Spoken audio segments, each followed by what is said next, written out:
says, "Vayamot Yosef echol echav v'chol hadorahu." Right? Yosef and his brothers and the entire generation, they all passed away. Uvnei Yisrael paru vayishutzu vayirbu vayatzmu b'en me'od v'timala aretz Yisam. Bnei Yisrael, they multiplied and they had lots of children, and the land was filled with them. There was a new king that came up, and he did not know Yosef. The Gemara Masechta Saita, Rashi brings down this Gemara that says, Rabu Shmuel. Rabu Shmuel Chad Amar Chadash Mamish. He was a new king, literally. One says that this king, he had new gzeros. The truth is, though, that we can possibly make these two shitas not be such a steer to each other. One is Chadash Mamish, one is saying Shenischat Gzeroisav, but it's the old king. And in Maaseh, though, we could make that in Drush that these things they will actually stem with each other. The question is asked, what does it mean Shenischat Gzeroisav?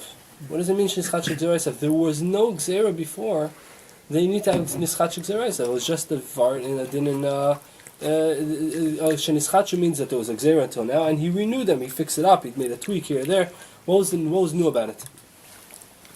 So Reb Shmuel Misachchev, the Shem Shmuel, he asked this kasha, and he says that Bnei Yisrael, it says that in the Medrash that Bnei Yisrael, they did a mispar levanim. On the first day of Shibud, they made, let's say, 70 levanim per this guy, the other guy, he made 65, and every person to each his own. And it says that he made a great amount, really a lot. Why? Because Paro was there. There's a certain cheshek. Yeah, we're going to build. There's a certain enthusiasm, and therefore they had a cheshek and they got a lot. They got a lot done. Person has a lot of cheshek, you can do more. When Paro stopped, Mela, the cheshek was gone. But every single day they had to renew it and do a same amount. Nachamo has it's the Shem Shmuel says Shenischat Gzeroisav from now into the future, not from previous Gzeros, into the future. That in the future, every single day from now on, you had to understand this decree of working with Paro started over. You started today, you have to come up with zrizas, because if a person wouldn't come with zrizas, he would get hit. You have to come kilu is a new thing, and you have to come in with a certain excitement. Otherwise, you're not going to get done. You're not going to fill your day's quota, and you're going to get lashed. The truth is that there's the same concept, without the getting lashed part, in Yiddishkeit. It says, the Rashi says over there, you beinecha kachadashim, as if you got them new today. You got them new today. Every single day they have to be as if there was a new acceptance of the Torah, a new Kabbalah Satara. There could be a connection between this type of new in the Shibud of Mitzrayim and the Chadash of Shibud of the Chadash of the Mitzvahs. The Ar Chaim asks that why does it say Vayamas Yosef v'chol echav v'chol hadorahu? He has a few questions over there, and the shaychetz to Bnei Yisrael paru vayishutzu vayirbu. Well, the shaychetz and then Vayakom el Chadash. There's three separate inyanim. First of all, it's repetitive. Vayamas Yosef Bnei Yisrael paru vayishutzu is no shaychetz, and then Vayakom el Chadash. He answers what he answers, and then he asks a question. He says at the end of the day, so he answers that you see that the shiba didn't start until everybody was nifter from that dar.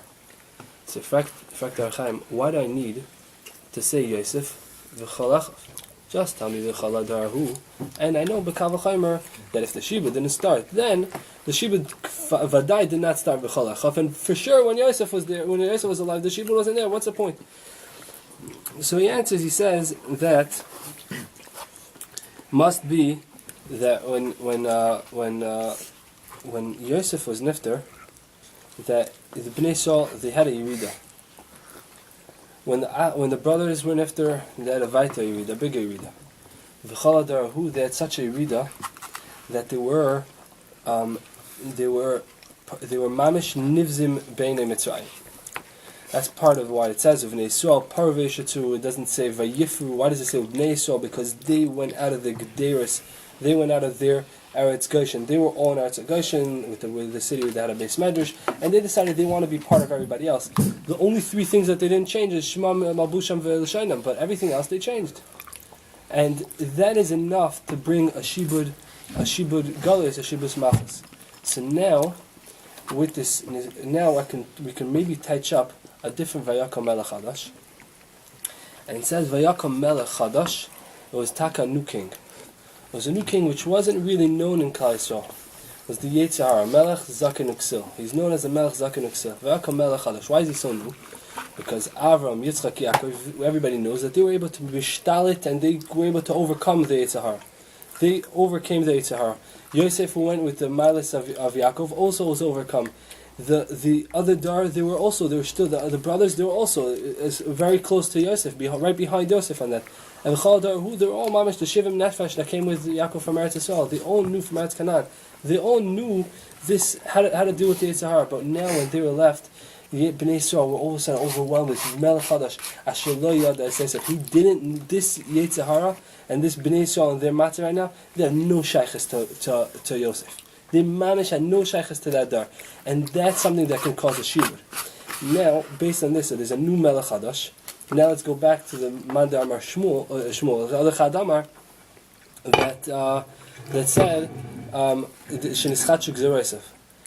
when a person lets his guard off, and he won't do the way the Torah says, you call Yom Yu Benecha Kachadashim, then instead what he's going to have is the Yetzirah is going to override him, and then he's shaykh, he's letting himself, he's opening himself open, and he's leaving himself to shaykhs to shibud galiyas. If a person lets guard, instead of kol yom benecha yu benecha kachadashim, instead he might have a shibud. Every single day he's going to have a different tzara, this tzara, that tzara, this thing. He's allowing this upon himself. So a way for us to overcome that, we have to have a kol yom benecha kachadashim. That'll be the connection between the two mandamim. If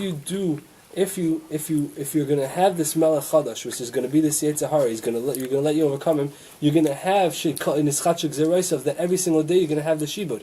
But if you don't let a Melech Chadash come about, and you're just going to keep the Torah, which is the Melech, Melech Hamlachem HaKadosh Baruch Hu, so then you're going to have the Kol Yom Bechanach Chadashim, the Torah. You don't have the shibud. Truth is about calling the Melech, the Yetzirah, which in general we're referring to as Pari. So I spoke to Rav Yitzchak and he told me that there's the Igris Rambam. Over there, the Rambam quotes to his son that he calls Pari. He says that ki Pari is the Yetzirah be'emes. So it's not so off that I call it this Melech Chadash. But the Ma'aseh, that's something we could learn from this.